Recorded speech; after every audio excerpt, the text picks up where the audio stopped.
Welcome back. I'm Neil Chase, author of Iron Dogs and writer-director of the upcoming action horror movie Contamination. And today we're diving into one of the most iconic, seductive, and dangerously misunderstood villain types in film and television, the femme fatale. She's the kind of character who lights up the screen the moment she enters the frame. Beautiful, mysterious, manipulative, and completely unforgettable. She knows exactly how to get what she wants, and the hero often doesn't stand a chance. But here's the twist.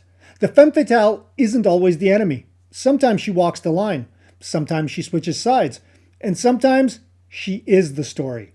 In this video, we're going to break down who the femme fatale is, why she works, what her strengths and weaknesses are, and how to use her effectively in your own stories. So grab your popcorn, let's get started. Let's zoom out for a second. Archetypes are story tools. They give writers and audiences a common language for characters. Heroes, mentors, sidekicks, tricksters. When we talk about villain archetypes, we're usually talking about different flavors of the shadow archetype. The shadow challenges the hero. It tests their beliefs. It shows them what they could become if they give into fear or selfishness. But most villain archetypes aren't just evil for the sake of being evil. The best ones are complex. And that's what makes the femme fatale so memorable. She isn't always violent. She doesn't always have a master plan. Sometimes she isn't even wrong. But what she is powerful in a very specific and often very personal way. The femme fatale is one of the oldest and most adaptable villain types out there. Her name literally means fatal woman, a nod to her tendency to bring destruction or downfall to those who get involved with her. In a historical context, think of Helen of Troy or Delilah or Mata Hari. The femme fatale uses her charm, beauty, and emotional intelligence as weapons. She knows how to read people, she knows how to mirror their desires, and to pull their strings. And often she does this while appearing vulnerable or misunderstood. But don't be fooled.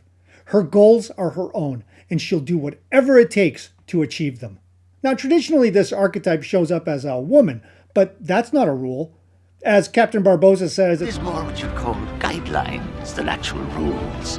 Male characters who use seduction and psychological control fall into the same archetype. Think of them as the seducer or femme fatale. So whether they're heroes, villains, or something in between, these characters will keep us glued to the page or screen if done well. So why do we love the femme fatale? Well, she taps into our fascination with danger disguised as beauty. She breaks the mold. She's in control of her story. And she's not afraid to take what she wants. And most importantly, she keeps us guessing. Now, audiences are drawn to her because she combines vulnerability and danger. You might want to trust her. You might even want to save her. But you never know if she's working for the good guys, the bad guys, or just herself. Now, she also challenges traditional gender dynamics. In stories where women are often sidelined or portrayed as passive love interests, the femme fatale flips the script. She's active, strategic, often more powerful than the hero himself. So we root for her, we fear her, and sometimes we wish we could even be her.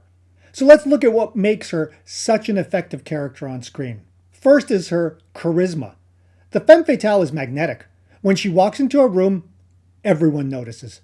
She doesn't need to shout or demand attention. She draws it naturally. Her charm is part of her arsenal. She uses it to disarm, distract, and dominate. Just look at Catherine Trammell in Basic Instinct. In her iconic interrogation scene, Catherine plays the room like a maestro.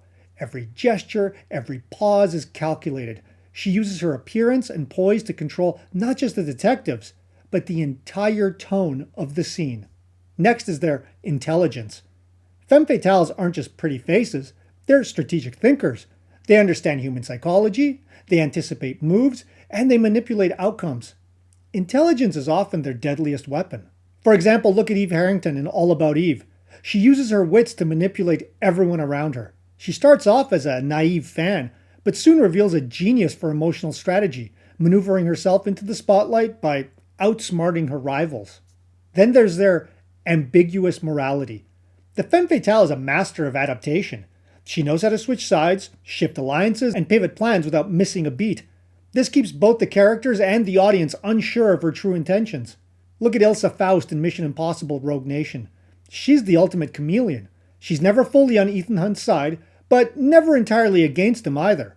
Her actions always serve her hidden objective, and that shifting loyalty makes her a pretty thrilling wildcard.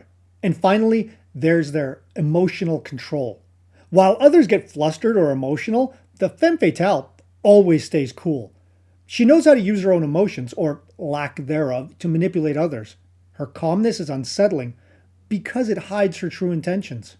A great example is Meredith Johnson in Disclosure. She remains composed even during intense confrontation. She leverages her calm demeanor to flip the narrative and exert control over a situation that should otherwise put her at a disadvantage. Of course, no character is without flaws. So here's where the femme fatale can falter. First is their distrust. Her manipulations make trust nearly impossible. People may be drawn to her, but they rarely feel safe around her. So this can backfire when she genuinely needs support or loyalty from others. Look at Catwoman in Batman Returns. She's got chemistry with Batman, sure, but he can never fully trust her. Her own independence and secrecy prevent a deeper connection, even when she needs it. Next is their isolation. Playing all sides and hiding true emotions can leave the femme fatale pretty isolated. She rarely has real friends or confidants, and that loneliness can lead to desperation or even erratic behavior. A great example of this is Alex Forrest in Fatal Attraction. She embodies the tragic side of this archetype. Her need for control and connection spirals into an unhealthy obsession, and her isolation pushes her to extremes that ultimately destroy her. Then there's their hubris and control. The femme fatale's biggest strength can also be her downfall. Her arrogant need to control people and outcomes can lead to overreach, paranoia, or catastrophic misjudgment. Just look at Paul Martel in Unfaithful. He tries to control a forbidden relationship and eliminate competition, believing he can keep everything balanced. But his hubris causes him to underestimate danger, even when it faces him head on. And finally, there's their emotional suppression. Femme fatales often suppress genuine emotions to maintain control, but when those repressed feelings finally do surface, well, they can erupt in dangerous and unpredictable ways. A great example of this is Sebastian Valmont in Cruel Intentions. He hides his vulnerability behind sarcasm and glamour, but when he actually finds himself falling in love, and worse, being rejected, his pain spills out, undermining his control and exposing him to heartbreak. And here's some more iconic femme fatales. Pris in Blade Runner, a seductive, acrobatic replicant who uses charm and childlike vulnerability to manipulate, then attack. Her appearance hides her true lethality. Evelyn Mulray in Chinatown.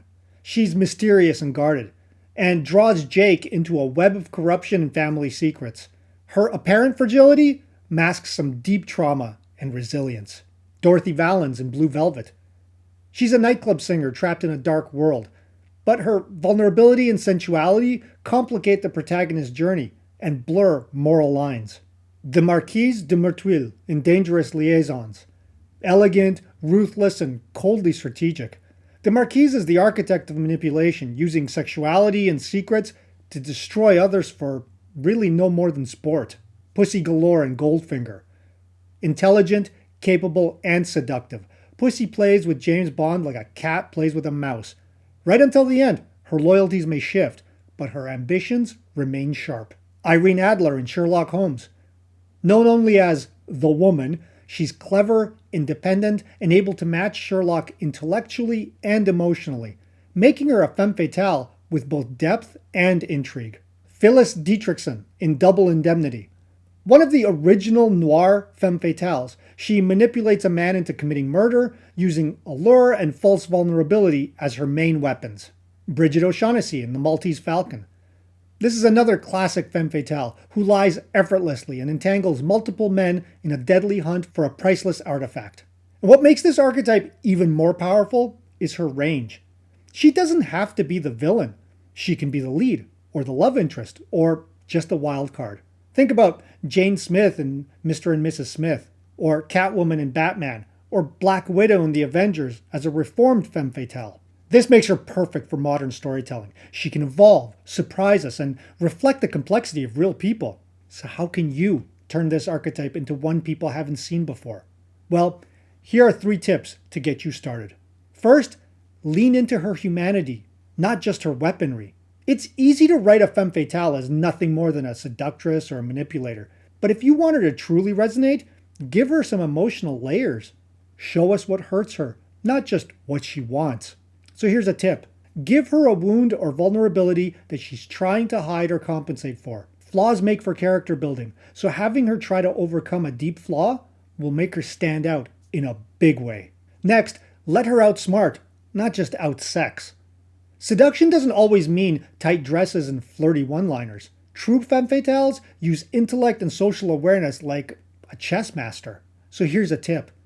Put her in scenes where charm won't work, and then let her win anyway. Show that she's more than just a pretty face. Show the cunning and intelligence behind the smile. And finally, make her switch sides, but for her reasons. Femme fatales are interesting because they're not loyal to any one side, but their choices shouldn't feel random or forced. The key is they're loyal to themselves and their goals. So here's the tip. When she changes allegiances, it should reveal something new about her values, not just serve some plot twist. Make sure she has a believable reason for her actions, and don't just make it another retread of the hero bedding her into submission. That's been done to death. Give her agency instead, and watch her light up the screen. Bottom line, the femme fatale is one of the most timeless, flexible, and fascinating villain types in storytelling. She's smart, seductive, morally complex, and she's always one step ahead. She keeps heroes on their toes. She keeps audiences guessing, and she keeps writers exploring just how much power a single character can hold over a story. If you want a character who can seduce, betray, empower, and destroy, sometimes all in the same scene, well then consider bringing a femme fatale into your story. Just be warned, she may end up stealing the spotlight. But hey, these are just my 2 cents. Give me yours. Who's the best example of a classic femme fatale versus the best modern example? And which is better? Let me know in the comments below. And be sure to grab a copy of my novel Iron Dogs or stream Spin the Wheel on Tubi to see some of my villains in action.